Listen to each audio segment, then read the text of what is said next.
people make the difference. That is what does it. And I have had people say to me and thank me for work that I've done, and I have told them exactly what I was told. You'll do what you can. Somebody cooked the food when the civil rights workers were marching. Somebody watched the children, Selma to Montgomery. They too worked.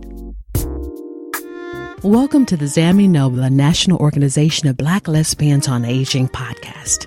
We are your sound source for Black lesbian herstory. I'm your host, Angela Denise Davis.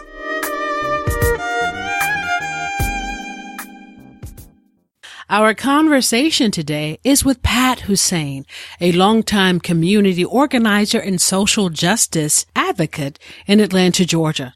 Pat talks about her childhood in segregated Atlanta and her journey into the world of social justice work. She talks about her participation in various social justice organizations in Atlanta, as well as her involvement as one of the 6 members who founded SONG, Southerners on New Ground, an important organization here in Atlanta. She tells about how SONG was formed after a Creating Change conference, Creating Change being the conference of the National LGBTQ Task Force, and the mission and motivation for SONG to do new work as Southerners in the realm of social justice. My name is Pat Hussain. I show up in the world as a Black woman born in the South, Atlanta specifically, who is also queer and a dyke and has sometimes been called a lesbian. My wife has made me a mother of 2 children, Spencer and Eugenia, and our son, Spencer, has made me the grandmother of Premier and Kawan. I show up as a fighter, as someone who is out and someone who is focused on liberation. Well, we are so glad you're here today to be a guest on the Zami Nobla podcast and all the many beautiful ways you show up in the world.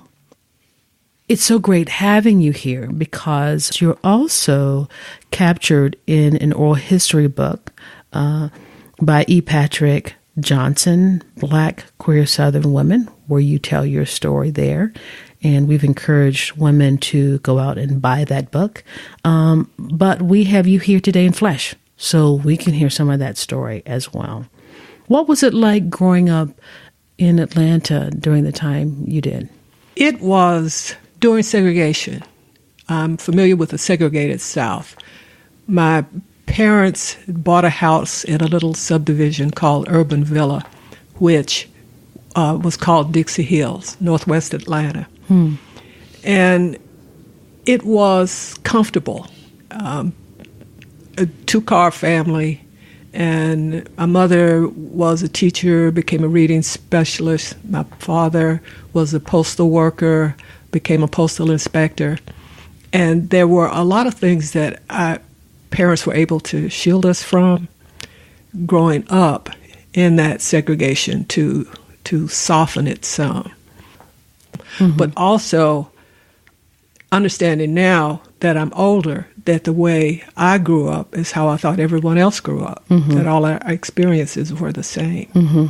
I knew that I was going to high school, knew I was going to college, and in this little insular neighborhood, we had classes that started when we were in the tween years, where the boys were taught God knows what, and the girls, we were taught how to walk, put a book on your head, and how to set the table, and things like that. But I grew up as a young child with the boys, out riding my bike and going down to the creek, and absolutely having a ball and in love with books. My mother taught me to read when I was 3, and I've had a love affair with books ever since. So as a young girl growing up in Atlanta, did you have any idea that you would grow into the civil rights and human rights activist that you are today? Were there inklings of that in your childhood? I think there were now. I remember when Nixon and Kennedy were running for president. And that was a time when there were 3 channels of television that went off with the test pattern and the national anthem every night. And they had the Democratic and Republican primaries conventions. They had the Democratic and Republican conventions on television. I had taken civics in school and liked it. America sounded like such a great place with these truths we hold to be self-evident. And when I was watching it in action, I was just enthralled by it. After the Democratic convention, I was sure Kennedy was going to be elected. And one of my cousins said, no, there's no way. It's not going to happen. And we kept arguing about it. And I was reading from the newspaper. My father had set me down in the 4th grade with a dictionary and the newspaper. And told me to read, and I said, but I don't know those words. And he said, that's what the dictionary is for. You know a lot of words. Learn some more. If you want me to ask me if you want some help. And on the night after the election, my cousin and I were on the phone still arguing till my candidate, Kennedy, won. And that was the beginning of it. It was as I continued after that I was really beginning to find out as I got a little older and was branching out from my parents that those bold promises and statements didn't include me. I went to sit-in when I asked my parents, could I go? And they said no. So then I went and ended up down at Gordon Road and Lee Street at a Krispy Kreme. And there were kids there from the temple. There were white people hanging around outside and cops. You know, the Jewish kids went in first. And then we went in. And this man came in and poured a cup of coffee down a girl's back. And she just sat there. And I couldn't breathe. Everything went red. And it got really, really quiet. And I wanted to attack him. I wanted to beat him, stomp him. I wanted to do him serious bodily harm. And knew better because of the forces arrayed against us. And I got up shaking and walked out the door and down the street. And I was so ashamed of myself for being too weak to be nonviolent. And the Freedom Riders, people who were in the street, who were out there, Birmingham, the water hoses, the dogs. And I felt like such a weakling. I did what I could. I did things, but I moved way to the back row, stuffing envelopes, doing things like that. I didn't want anything be anywhere near the front line, and it continued that way for a long time. But I did talk to one of the organizers sometime after that sit-in, and that sit-in was held by a SNCC. Julian Bond confirmed that for me before his death. I didn't know the organizing body. I was at school. I went. How old were you? 12. And I said I was sorry that I was too weak to be nonviolent. And he told me, I know you'll do what you can. And I've always held that close. And sometimes it's been writing a check. Sometimes it was writing letters to editors, making calls to members of Congress, but always doing what I could. So you were 12 years old, and was that your first moment of engaging the movement then? Yes, it was my first engaging on my own, because if any of my father's friends were home, and of course with my cousin on the phone and reading all the things that were great about America, inalienable rights, that I found politics fascinating, and the structure of the government. The Iroquois words and plans, the coordination parts that were drawn from that in creating the basis of the United States, and was really passionate about people being treated fairly. Do you remember what your parents said to you when you came home after they had told you couldn't go? They didn't say anything. We had dinner. That just kind of, yeah. So from that point forward, what other opportunities led you to this path of being an activist and community organizer? I did work with NOW. I was a volunteer for them with NAACP. I tried at one point to do work with the Panthers, and I wasn't black enough for them. And that's the only time I stopped. Can you say a little bit more about that? There was an office in Kirkwood, and I would go there to volunteer. Wanted to channel my anger over what had happened to Dr. King, over his murder, into something else. And I thought maybe the Panthers were the place for me. When I was there volunteering, it seemed like almost every time someone came in the door, they would say some expletive and say, "What's that doing here?"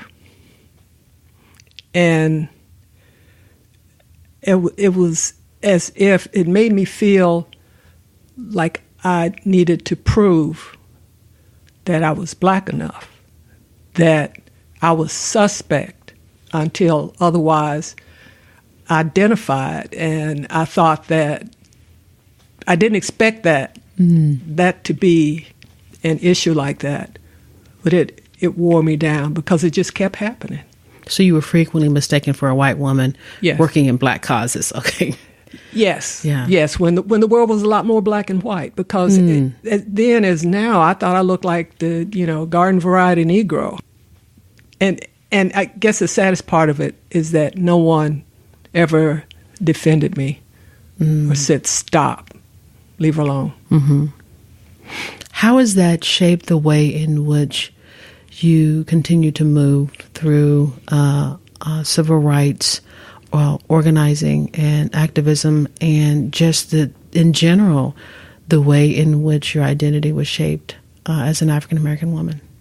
I was always fine to do background work. It really made a difference when I came out as queer, because I never went in a closet.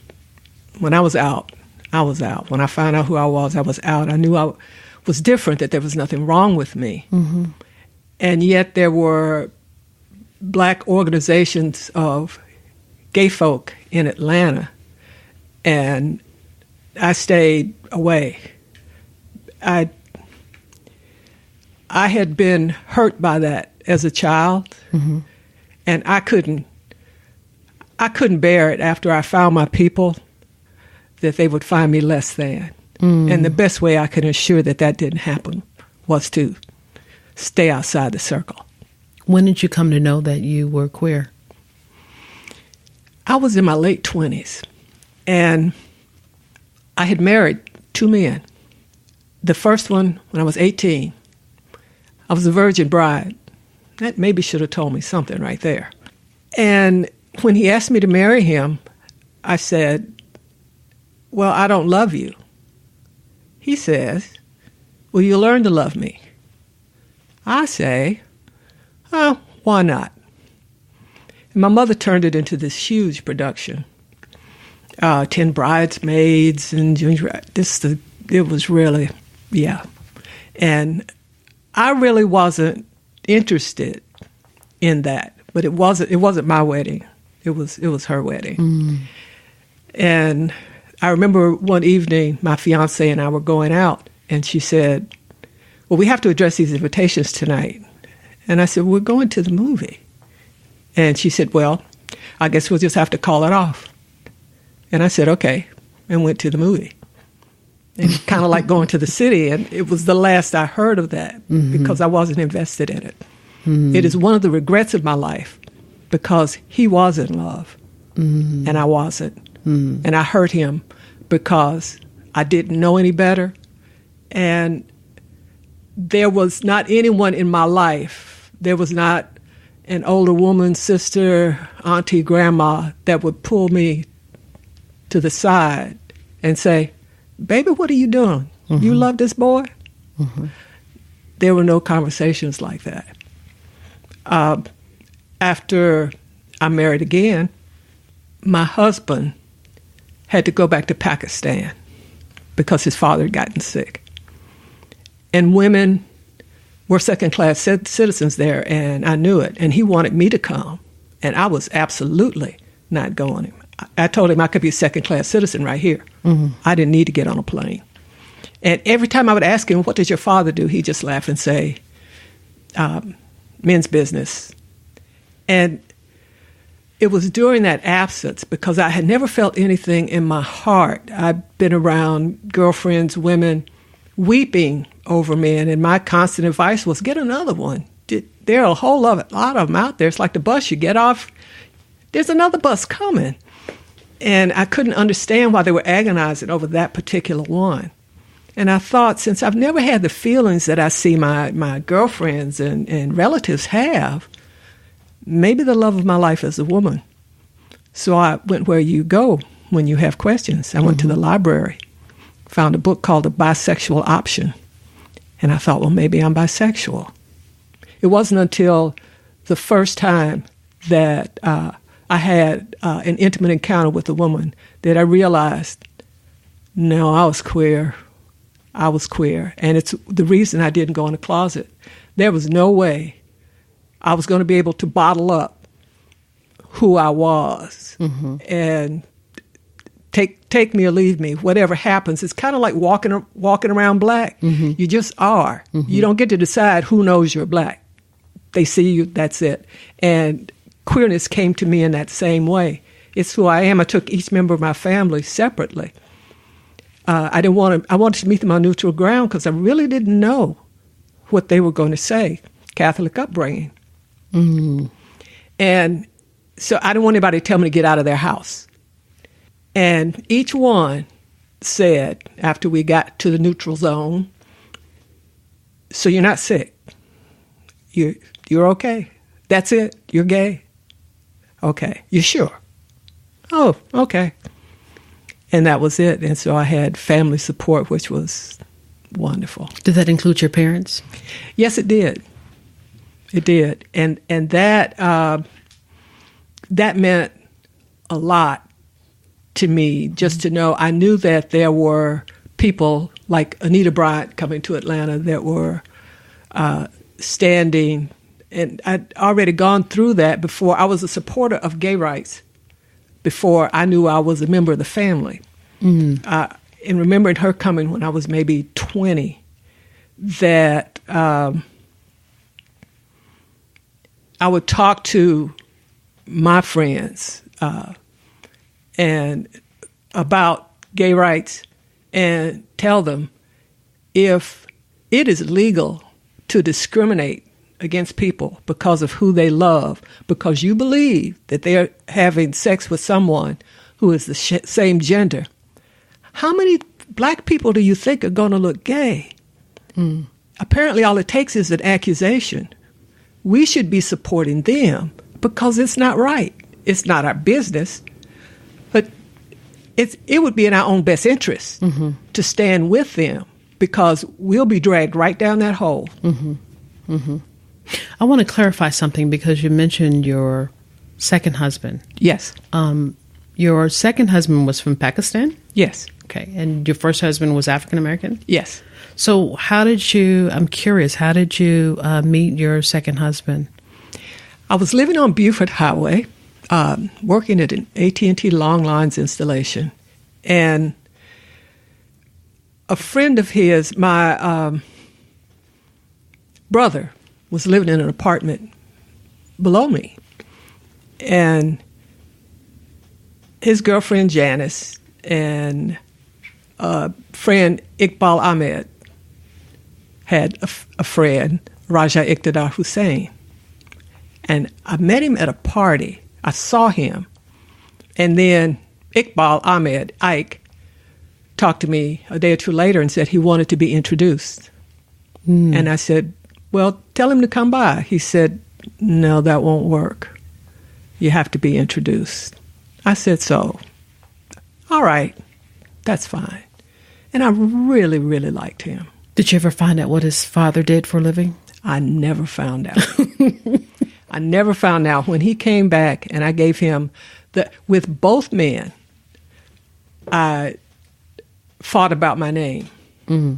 My birth name, surname was Lester. And when I married the first one, Chapman, I wasn't going to change my name. Oh, the crying and the moaning and the gnashing of teeth. Okay. Chapman it'll be. When we divorced, gone. And then with my second husband, I thought he was going to faint. I remember getting a haircut, and he came by and he said, but your hair. I said, yeah, I got it cut. He said, no, men cut their hairs, not women. I said, it's a haircut. He said, one is hair. More than one is hairs. I said, so I got my hairs cut. He said, no, but women don't do that. We were clearly from two different worlds. I think if I could have loved a man romantically, it would have been him. He was just as sweet as he could be. I didn't know who he would be, though. If I went back to Pakistan, his mother sent me a locket and made a shirt for me, and I was very grateful for that. But his mother couldn't step into whatever it was his father did because she was a woman. And it was the point at which women were expected to walk 10 paces behind the men. No. So many people appreciate what happens when people galvanize together and do work in community organizing. I'm thinking in particular of organizations like SONG, Southerners on New Ground. And I know that you were a part of the creation of that organization. Tell us how you came to the place of being so foundational in the development of that organization. It was not an accident that happened. What propelled me to the front line was happenstance in helping to create GLAAD Atlanta, the Gay and Lesbian Alliance Against Defamation, in the late 80s, early 90s, because I was a supporter of the 87 March. If I couldn't do something, then I could send a check. Okay. And I was doing that, or volunteering or doing something like that, but just really background or something that I could do, some place where I could work with folk and support that work. And so Southern Voice did an article about me, an interview. And Cherry and I had gone out to dinner, and a woman came up to me and, touched me on the shoulder and said, I read the article and what you had to say, and I really like that, and I appreciate the work that you're doing. Thank you very much. And I went to the bathroom, and I was terrified. Here's someone whom I've never seen that knows what I think. And I was shaking all over. And I understood in that moment, and it has been so throughout doing the work, that I was going to have to get over that or learn how to ignore that. Tell me about how you came together with the other organizers to create SONG, Southerners on New Ground, and what is the significance of that, the name of the organization? We came together at a Creating Change.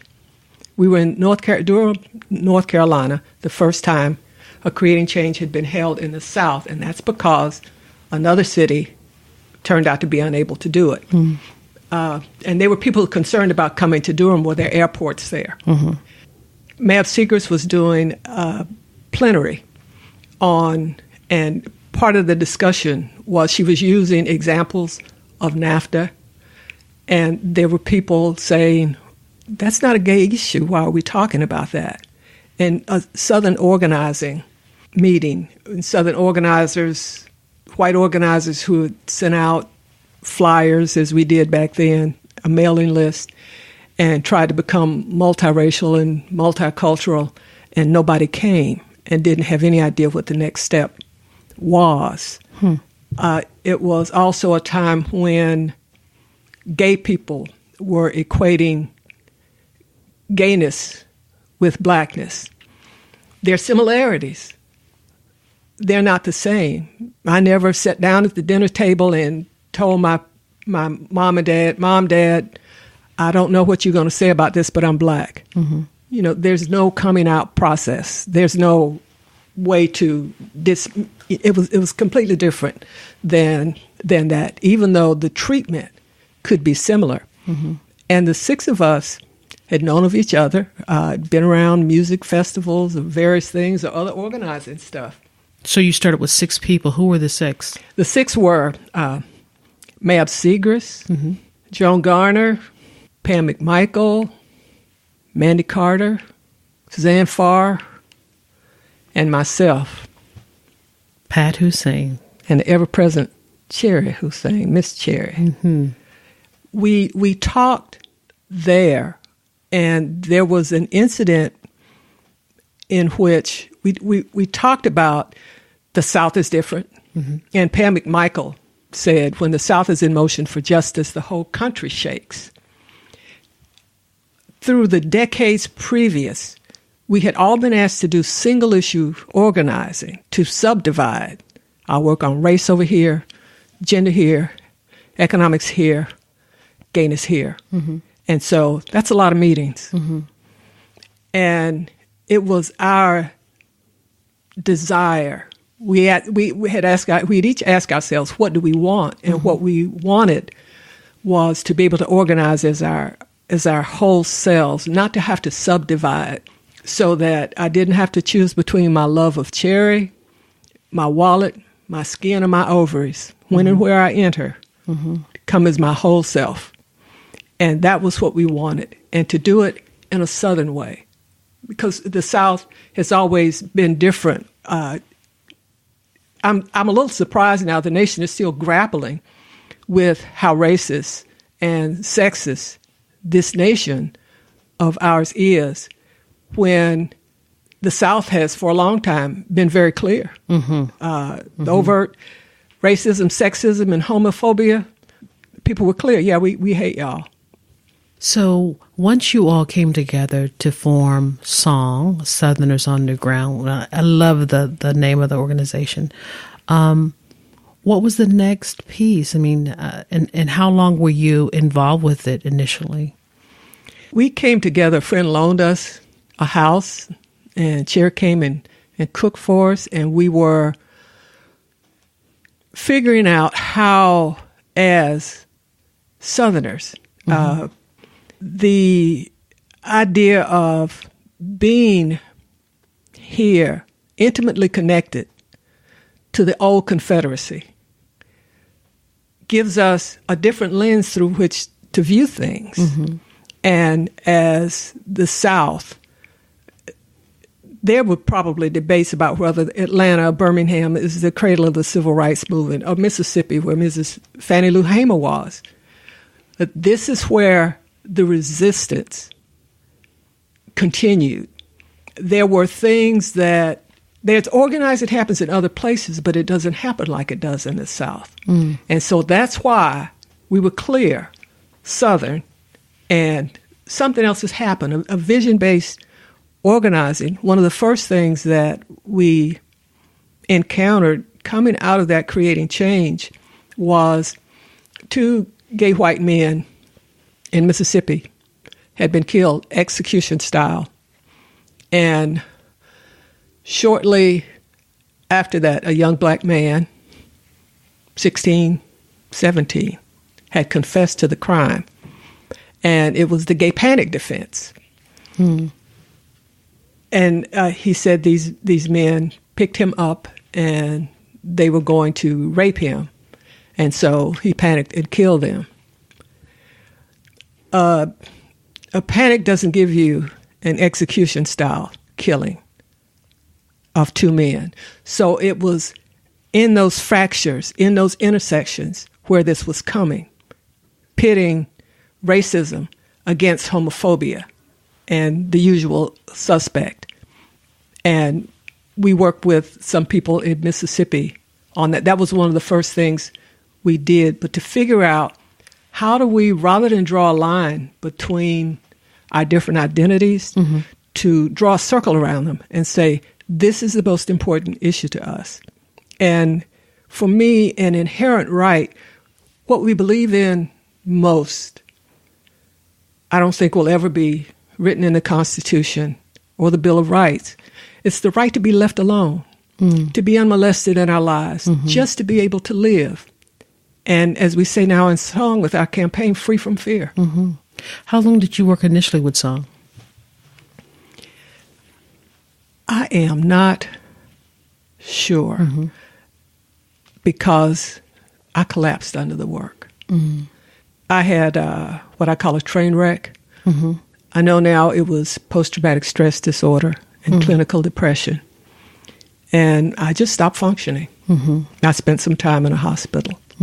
And it was I wasn't being forced to work. If I could just make one more call, one more email. At the time it happened, I had an office in our house.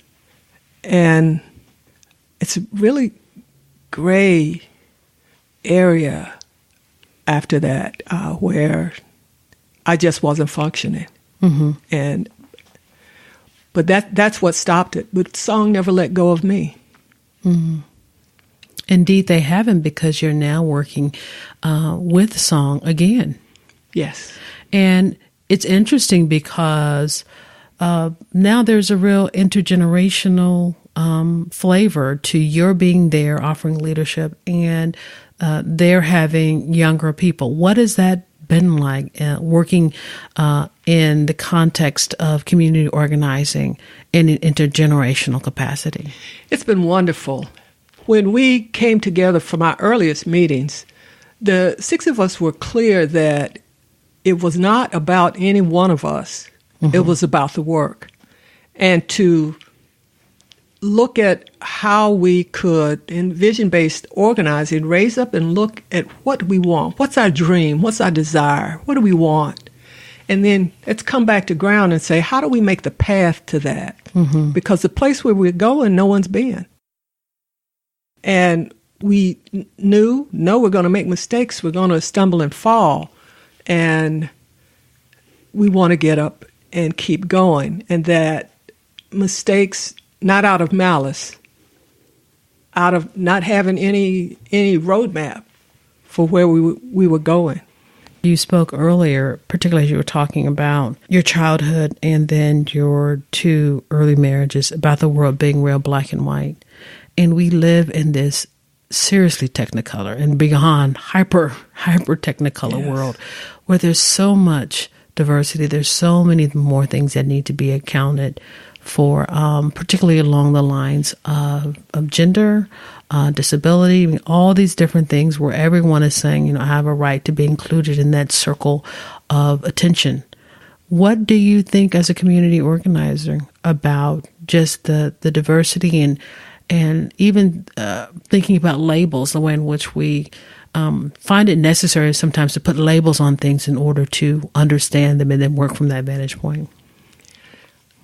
One of the things that has meant a lot intergenerationally, across generations, we come from places where other folk haven't been. And that's true for each generation. I'm much more interested in co-mentoring because I don't know things what a 20-year-old's world is. And where we were isolated, people that are my age came out in isolation or alone, or maybe they knew one other person. Many, no one. And now you can hear about queer folk on television. Mm-hmm. And that has had a huge impact.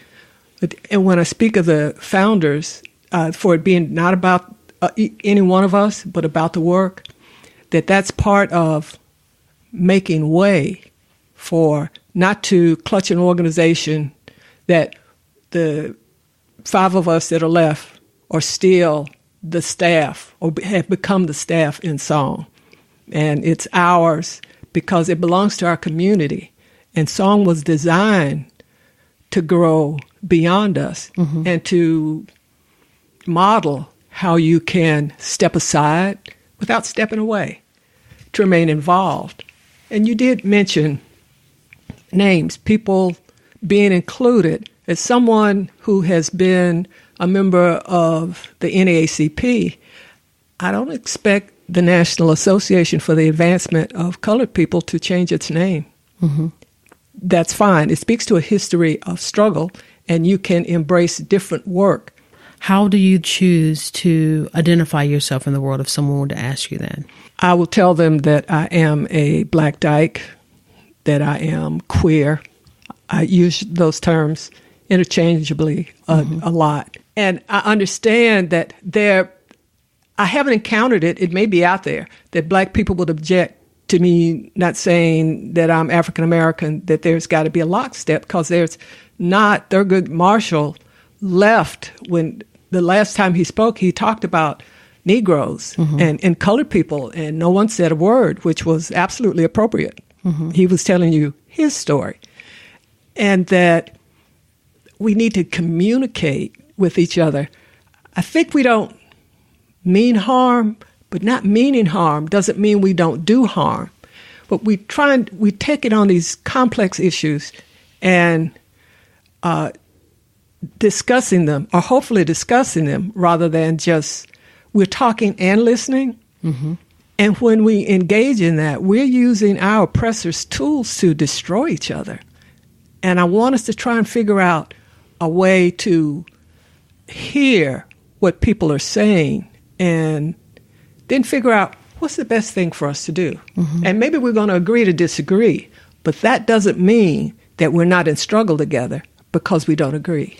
I want to talk a little bit about, before we close, the idea of self-care and being a community activist. I mean, how do we begin to give people information about how to take care of themselves? Because, as you said before, it can be so demanding, so consuming. What are the ways in which you think someone who is doing this very difficult, hard, demanding work can best care for himself or herself? I think we need to take a page from the airlines. Put your mask on first. Mm-hmm. You can't help someone else if you're not still conscious. You've got to put your mask on first. And we're called to the work. We want to do the work. That one more call, email, meeting, place that you go. And that's what's hard to say no, or figure out a way, a healthy way to organize.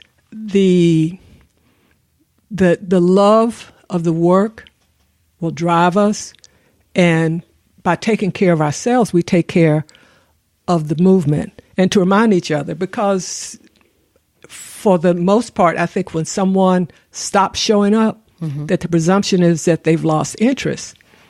We don't know who's curled up in a corner crying, because my sister told me before I had my great train wreck, she said, you can't work the pain away. Mm. And the work we do is very personal. When we lose, when we lose, we get hurt.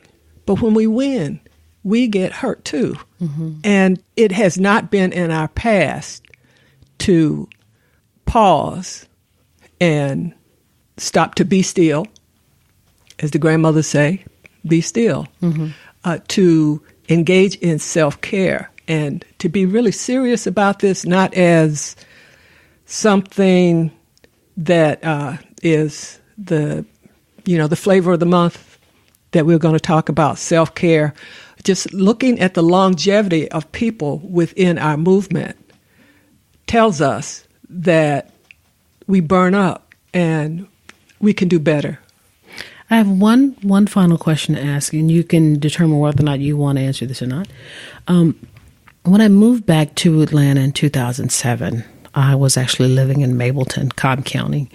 And it was funny because I would meet people, other Black lesbians, and they would kind of chuckle and say, "You live where? You live in Cobb County?" Because I didn't know the history of queer people making this exodus from Cobb County. Can you speak and give us a little bit about that story? The Atlanta Olympic Committee won the bid for the 1996 Olympics. And then they turned around and gave an Olympic venue to Cobb County. It had previously been a play that had what they considered a gay theme. There was something said about a gay relative, and the Board of Commissioners came together. People were mad because gay had been mentioned. Mm-hmm. And they started off talking about funding for the arts and ended up stripping the county of funding for the arts, bringing something unwelcome to Cobb County. And then they also passed a resolution just to say, by the way, we hate you people. We don't want you here. You're not compatible with our family values. And some of us, John Ivan Weaver and Diego Sands, at the head of it in trying to get the Olympic Committee just to get out of Cobb County. There's still a shop there that's a white supremacist shop with busts that have Klan robes and things on them. It's never been friendly to us or to Jewish people. Mm-hmm. Leo Frank was killed there, a shop owner who was supposed to have done harm to this young woman who worked for him. But they had already decided he fit the description. Mm-hmm. Mm-hmm. He was Jewish, he's strange. So we couldn't get their attention, and I really didn't want to do it. But I couldn't find any of my friends within community that I'd worked with over time in the 80s, some in the 70s, that would, everyone said, they're an international Olympic cartel. You can't do anything with them. And the other thing was, you should consider your reputation in the community. And none of it was about what they're doing is wrong. Mm-hmm. We're going to do everything we can to stop them. And we eventually won. It was a very ugly struggle. And coming off of the March on Washington, which had been equally grinding. And I had promised Sherry, when I come home, I'm not going to do anything for a while. Mm-hmm. And then she told me, she said, I know you want to do it. And we were off to the races. Well, that's a story many people don't know about Cobb County, and it's real prejudice against people who certainly are queer, and we know not just that population, but others, as you mentioned as well. I think it speaks to what we've heard so much this year, especially with the Stacey Abrams campaign, her bid for governor, is that really when the South changes, as you said, the South changes, everything changes. Yes. And every piece of legislation, every march, every movement that really is targeted towards that change is so important and vital. And so we see pieces of it and we hear stories about it. And I know the Stacey Abrams campaign is going to be a big story in that because of what she's doing. No one would have ever believed it would have been possible for this Black woman to do what she's done in the state of Georgia. It's very exciting. And we have to keep fighting, and we have to be here to do that work. Well, and to understand that, I have talked to people. There are people who say, well, they don't count the votes anyway. I shouldn't go to vote. As soon as I could, I was there, and I have been there every time the polls opened since as a gesture of respect. There were people who thought it was worth dying for. Yes. And it was people who thought it was worth killing them for. And there's a right and wrong in that. I don't know if they've counted. My vote doesn't count because they don't count the votes. I don't know if they've counted the votes. What I do know from what's happening right now, they probably haven't. We have not had fairness rain on down on us ever. But we know now, we're seeing the hoods are off, the masks are off, the deception is out in the open. And we stand on the shoulders of people who didn't know about freedom and what it was like, had been born, had been trafficked and held as property. They kept going, and that's for us too.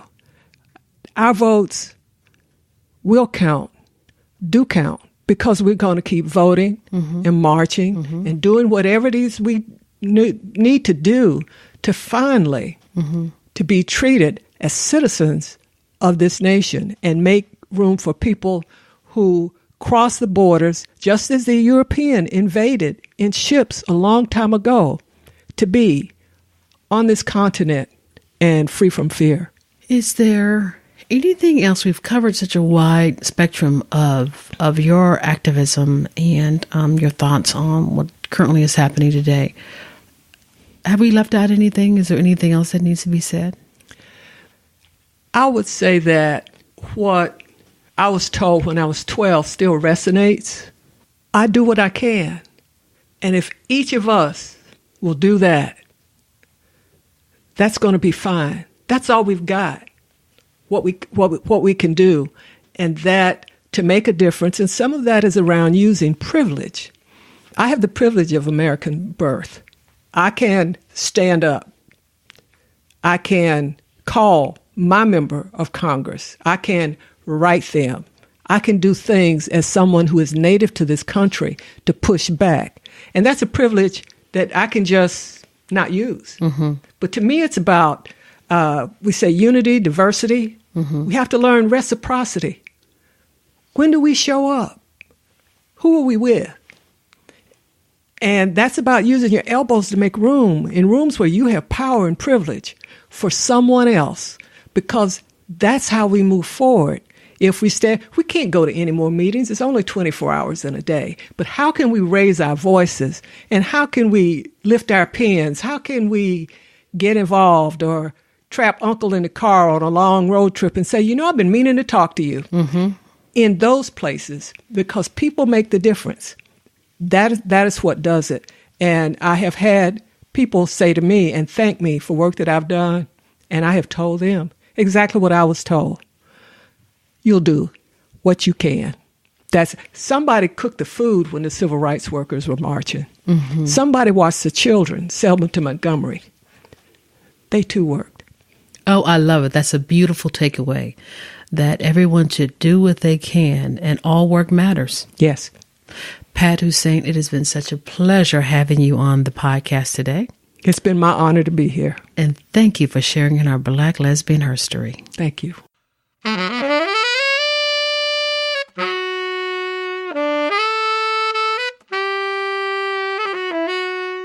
We all have work to do, and all of our work is meaningful. That's my takeaway from our conversation with Pat Hussain. What an incredible woman whose vulnerability, generosity, and hopefulness inspires all of us who do the work we do today. Again, thank you, Pat, for our conversation. If you enjoy the Zami Nobla podcast, I encourage you to subscribe on the Apple Podcast app. You can also access the podcast via your favorite podcast directory like Stitcher, Google Podcast app, or you can visit our website, www.zaminobla.org. There we have all of our past episodes. If you would like to send me some feedback or some comments, feel free to do so at my email, podcast@zaminobla.org. As always, it is so great to have your listening ear. I'm excited about the road ahead and hope you will visit the podcast again for our next episode. As always, friends, thanks for listening and have a sweet one.